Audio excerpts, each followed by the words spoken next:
Hello everyone, this is your teacher Tim. I'm going to be going over a quick rundown on equivalent fractions.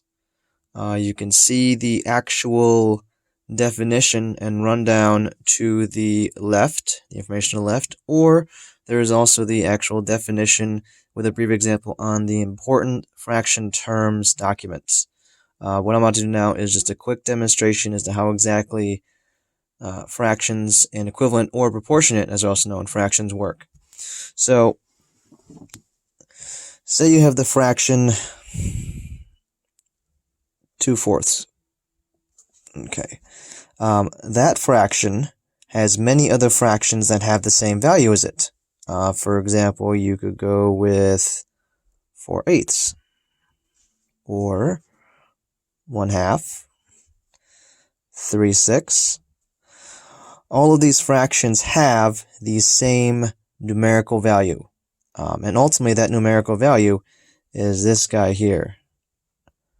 Now, this fraction is what's known as the simplest form, or the most reduced form, and I'm going to go over that one first. So let's go back to our 2/4 here.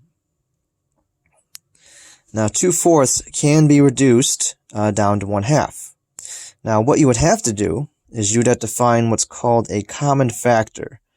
Now, that is a number that can just go into both the numerator and denominator. Oftentimes, there is more than one common factor. You usually want to pick the biggest when you can.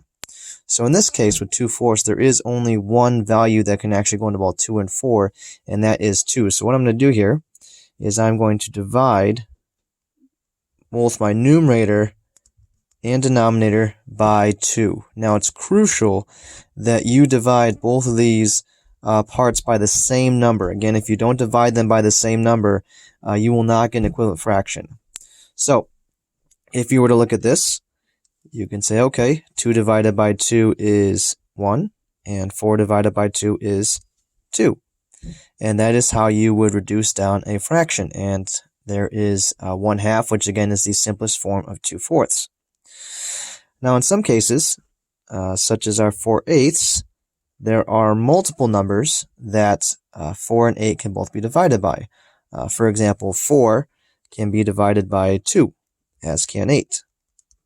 Now, the problem with that is that that is going to give us 2/4. And as we just demonstrated, 2/4 is not the simplest form for this fraction. So what you would have to do is you would have to go ahead and reduce that again dividing both by 2 to get down to our 1/2.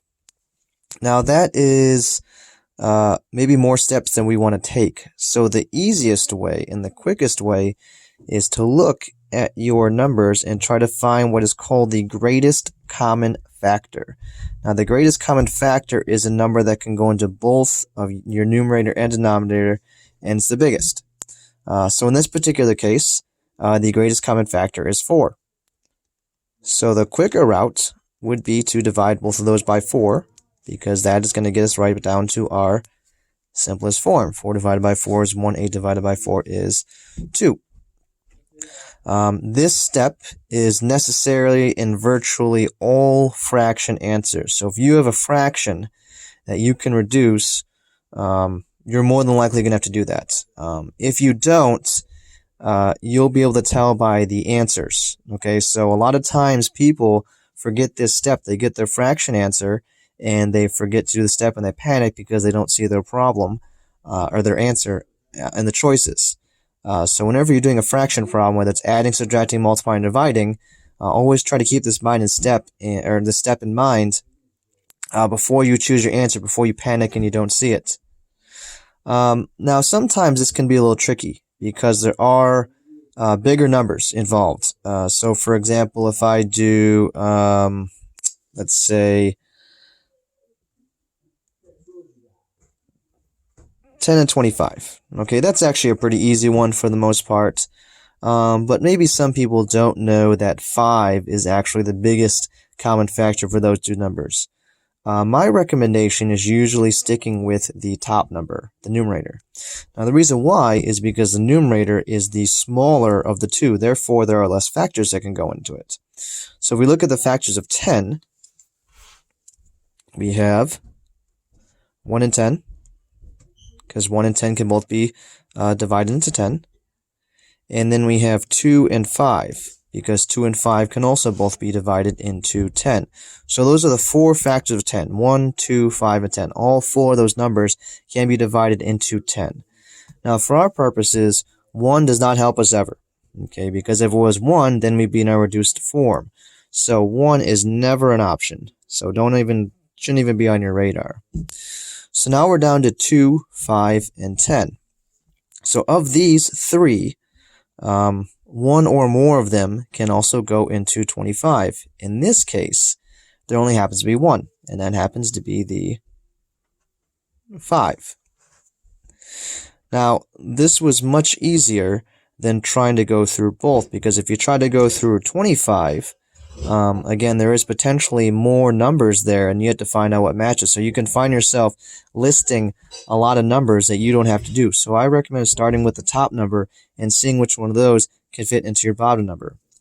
So in this case, when I divide both of these by 5, I get my answer of 2/5. So if you were to find the decimal or percentage value of 10 25ths and 2/5, you would get the same number. Instantly, both of these are equal to 40% or 0.4. And again, you'd use that using a division problem. So this would be the same as having this here. Okay. Now, hopefully a lot of you know, and if you don't, then hopefully you're learning, that multiplication and division are opposites of each other. So when you divide something, you get a number, and if you were to multiply it by the same thing, you should get back to your starting point. So for example, looking back at the 1/2. If I were to multiply 1/2 by 2 and 2, again, both the top and the bottom, I'm going to get back up to 2/4, which you note is what we had up here. I divided 2/4 by 2 and 2 to get to 1/2. Here I multiplied my 1/2 by 2 and 2 to get 2/4. So as you can see, it worked both ways. Okay. So again, as long as you multiply or divide your fraction by the same number, you should get an equivalent fraction, a proportionate fraction. Okay.